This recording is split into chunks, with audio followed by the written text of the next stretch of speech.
మా ప్రభుత్వం అమలు చేస్తున్న సంక్షేమం, మా ప్రభుత్వం అమలు పరుస్తున్న అభివృద్ధి ఇందిరాగాంధీ గారో ఎన్టీఆర్ గారో వారి స్ఫూర్తి కనిపిస్తుంది.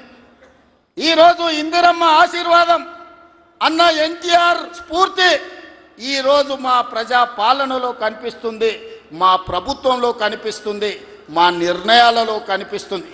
అందుకే ఇందిరమ్మ మాకు ఎంత ముఖ్యమో ఎన్టీఆర్ కూడా అంతే ముఖ్యం.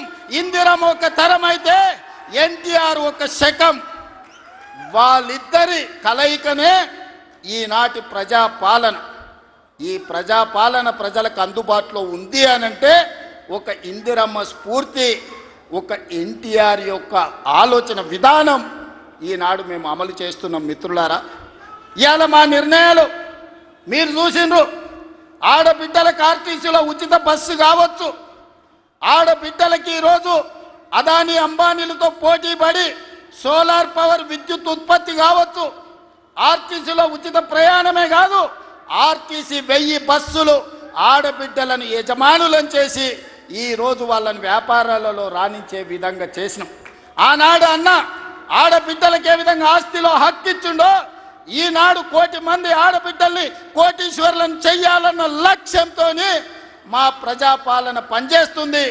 మా సీతక్క, మా బట్టి విక్రమార్క గారు దీన్ని అమలు చేస్తున్నారు. ఇవాళ మేము గర్వంగా చెప్పదలుచుకున్నాం, అన్నగారు అదేవిధంగా ఇందిరమ్మ స్ఫూర్తితో 1 కోటి మంది ఆడబిడ్డల్ని ఇవాళ కోటీశ్వరులను చెయ్యాలి అని మా ప్రభుత్వం ప్రయత్నం చేస్తుంది. అందుకే మిత్రులారా, ఇవాళ మా ప్రభుత్వం రైతు రుణమాఫీ కావచ్చు, రైతు భరోసా కావచ్చు, రైతులకు ఉచిత కరెంటు కావచ్చు, రైతు రుణమాఫీ 21,000 కోట్ల రూపాయల రద్దు చేసిన విషయం కావచ్చు, ఇవన్నీ రైతుల కోసం మేము అమలు చేస్తున్న సంక్షేమ పథకాలు.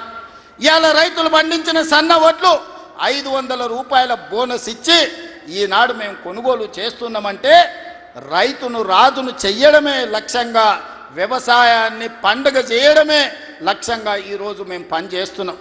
ఇవాళ మహిళలందరికీ అవకాశం ఇవ్వాలి అని స్థానిక సంస్థల్లో ఆనాడు మహిళలకు రిజర్వేషన్లు ఉండాలని రాజీవ్ గాంధీ గారు నిర్ణయం తీసుకుంటే ఆ నిర్ణయాన్ని అమలు చేసిన గొప్ప నాయకుడు ఎన్టీఆర్.